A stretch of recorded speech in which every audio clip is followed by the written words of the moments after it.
President of Sri Lanka, Mr. Ranil Wickremesinghe, Your Excellency, Foreign Minister Ali Sabri, friends of the media, dear colleagues.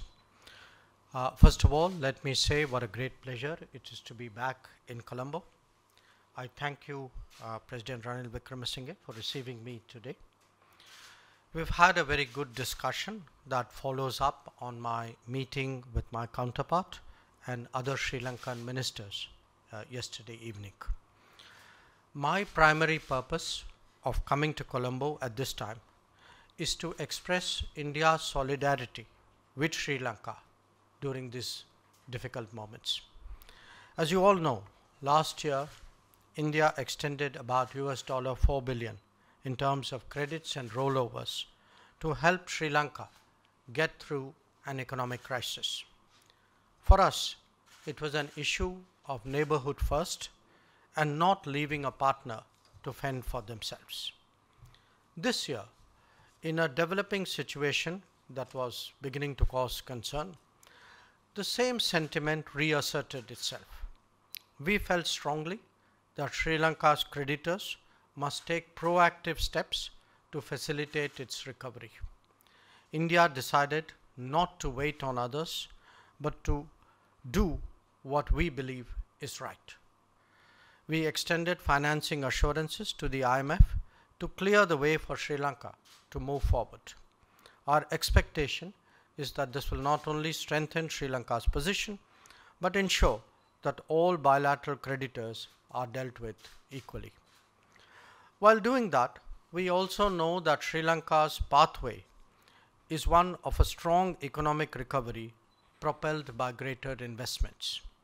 Here too, I have a clear message that I will be sharing with the business community.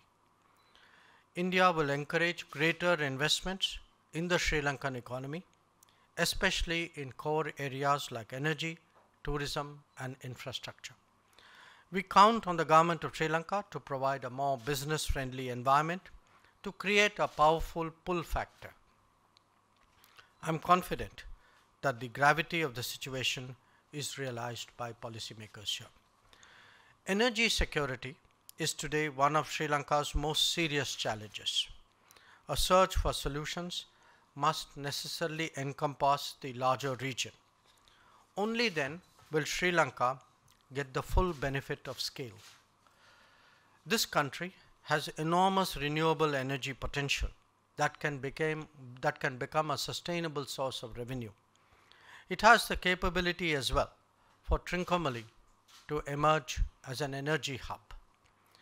In its support for Sri Lanka, India is prepared to be a reliable partner on such initiatives. We have today agreed in principle on a renewable energy framework that would take this cooperation forward. Tourism is the lifeblood of the Sri Lankan economy. I note that Indian tourists are expressing their positive sentiments for Sri Lanka in a very, very practical manner by coming here. But there are many more steps we can take to make this sustainable. Strengthening connectivity and promoting travel is therefore a very high priority for all of us. Definitely, encouraging Indian tourists to make RuPay payments and utilize the UPI would be most helpful in this regard. In a turbulent world, it is essential that India and Sri Lanka steady their trade. The use of rupee settlement for trade is obviously in our mutual interest. Friends, India has always supported both the political and economic stability of Sri Lanka. The President briefed me on the question of political devolution and his thinking. I shared with him our considered view that the full implementation of the 13th Amendment and early conduct of provincial elections are critical in this regard. Durable efforts towards reconciliation are in the interests of all sections in Sri Lanka. I also spoke of the need to pay special attention to the requirements of the Indian origin Tamil community. I handed over Prime Minister Narendra Modi's invitation to President Ranil Wickremesinghe to visit India at an early date to discuss how our partnership can facilitate Sri Lanka's strong recovery. I once again thank the President for receiving me. I would like to underline that India is a reliable neighbor, a trustworthy partner, one who is prepared to go the extra mile when Sri Lanka feels the need. My presence here today is a statement about Prime Minister Modi's commitment to neighborhood first. We will stand by Sri Lanka in this hour of need and are confident that Sri Lanka will overcome the challenges that it currently faces. Thank you. Thank you very much. Your Excellency the President, Honorable Ranil Wickremesinghe, Your Excellency Dr. Jaishankar, Minister of External Affairs of India, friends from the media.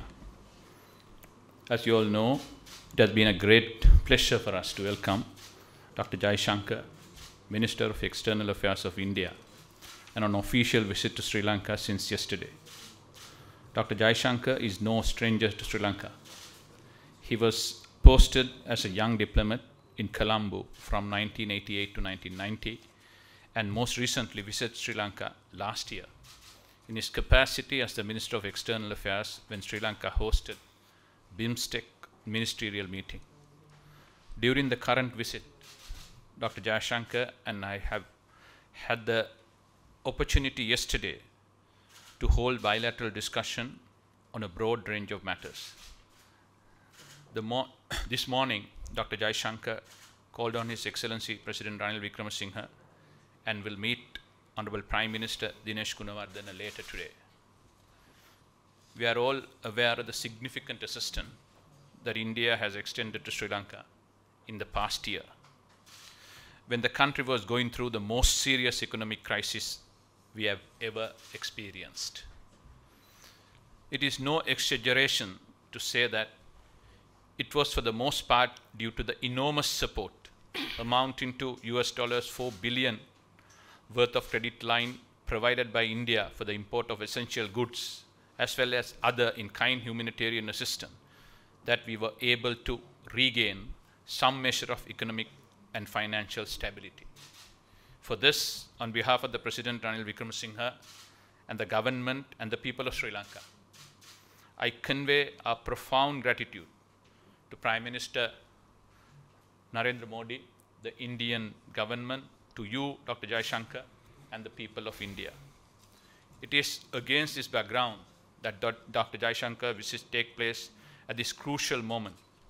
We are all aware that Sri Lanka is at a decisive moment in discussion with the IMF.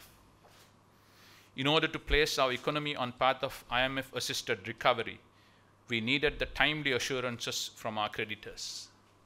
Once again, India has extended its hand in support of the first country to officially back our debt restructuring program by conveying financial assurances to the International Monetary Fund. Dr. Jaishankar, we are profoundly grateful to India for once again demonstrating your confidence in and solidarity with Sri Lanka. On the areas of bilateral cooperation, a number of important initiatives were concluded in the presence of His Excellency here at the Presidential Secretariat this morning. This includes signing off an MOU on Indian grant assistance for implementation of high-impact community development projects, which mainly focuses on socio-economic development infrastructure in education, health, and community development sectors. Minister Jaishankar also participated in 3 virtual inauguration ceremonies. One was to hand over the Kandyan Dancing Academy under the Sri Dalada Maligawa Heritage Project. The second was to hand over 24 houses each in Anuradhapura and Badulla district under the Model Housing Village project.